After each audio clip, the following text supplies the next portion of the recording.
السلام علیکم راہ زیست۔ ہر دن فلسطین کے بدلتے ناگزیر حالات سننے کو ملتے ہیں۔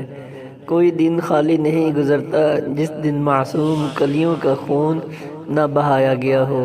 امت مسلمہ کی اس طرف توجہ اور اسرائیلی مصنوعات سے لگاؤ کو دیکھ کر ذہن اس نقطے پر اٹکا کہ زیادہ تر مسلمان دنیا داری اور زندگی کی رنگینی کے نشے میں مست ہیں، اپنے علاوہ انہیں کوئی دکھائی ہی نہیں دے رہے۔ لیکن مجھے اپنی سوچ کچھ درست اور کچھ غلط لگی۔ یہ واقعہ سن کر ہمارے ایک دل عزیز دوست پولیس میں ہیں، ان سے ایک شب بیٹھے ہوائی باتوں میں انہوں نے ایک کیس کی تفصیلات سنائی۔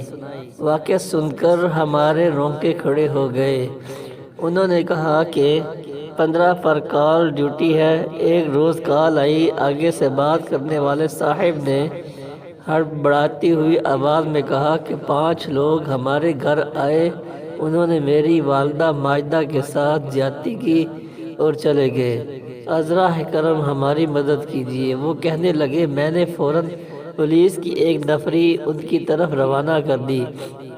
کچھ دیر بعد پولیس واپس آئی۔ میں نے ان سے معاملے کی تفصیلات طلب کی تو انہوں نے کہا، جناب 2 ہمسایوں میں چھوٹی سی جھڑپ ہو گئی تھی، ایک نے پولیس بلوانے کے لیے یہ ڈھونگ رچایا۔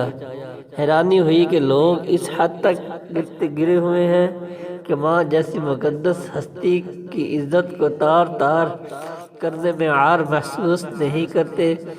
میں ان کی بات سن کر اس زاویے تک پہنچا کہ ہمارے زیادہ تر لوگوں کے ضمیر ہی مرے ہوئے ہیں۔ ایسے مردہ ضمیر لوگ خاک فلسطین کا درد دل رکھیں گے۔ ہمیں فلسطین کی حفاظت کے لیے اپنی دعاؤں میں قوم کے لیے زندہ ضمیر بھی اللہ پاک سے مانگنے ہوں گے۔ آمین۔